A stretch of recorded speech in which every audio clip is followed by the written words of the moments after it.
हिंदुओं के प्रमुख त्योहारों में से एक दिवाली का पर्व 5 दिवसीय त्योहार के रूप में भी जाना जाता है।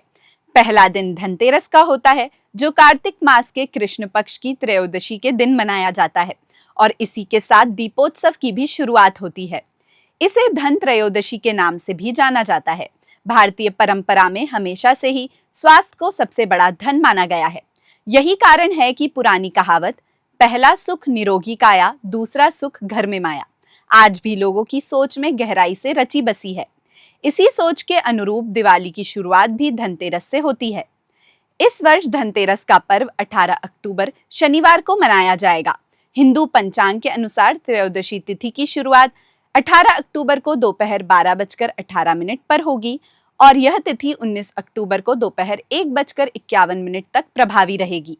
शास्त्रों के अनुसार इस दिन समुद्र मंथन के समय भगवान धन्वंतरी अमृत कलश लेकर प्रकट हुए थे, इसलिए इस अवसर पर बर्तन खरीदने की परंपरा चली आ रही है। भगवान धन्वंतरी को विष्णु भगवान का अंश माना जाता है और इन्होंने ही पूरी दुनिया में चिकित्सा विज्ञान का प्रचार प्रसार किया था, इसलिए इनकी पूजा अर्चना से आरोग्य सुख की प्राप्ति होती है।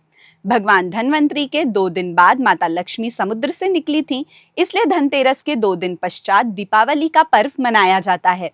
इस दिन भगवान धन्वंतरी के अलावा माता लक्ष्मी, धन के देवता कुबेर और मृत्यु के देवता यमराज जी की भी पूजा की जाती है।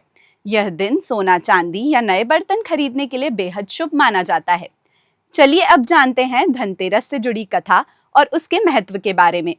पौराणिक मान्यता के अनुसार जब देवता राजा बलि के अत्यधिक प्रभाव और शक्ति से भयभीत हो गए, तब भगवान विष्णु ने वामन अवतार लिया और राजा बलि के यज्ञ में पहुंचे।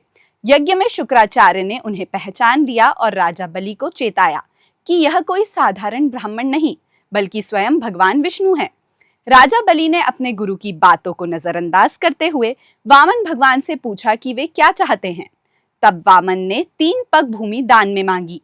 बलि ने जब संकल्प लेने के लिए अपने कमंडल से जल निकालने की कोशिश की, तो शुक्राचार्य ने लघु रूप धारण कर कमंडल के जल मार्ग को अवरुद्ध कर दिया।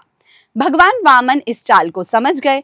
उन्होंने अपने हाथ की कुशा यानी घास को कमंडल के जल द्वार में डाल दिया, जिससे शुक्राचार्य की एक आंख को क्षति पहुंची और वे बाहर निकलने को विवश हो गए।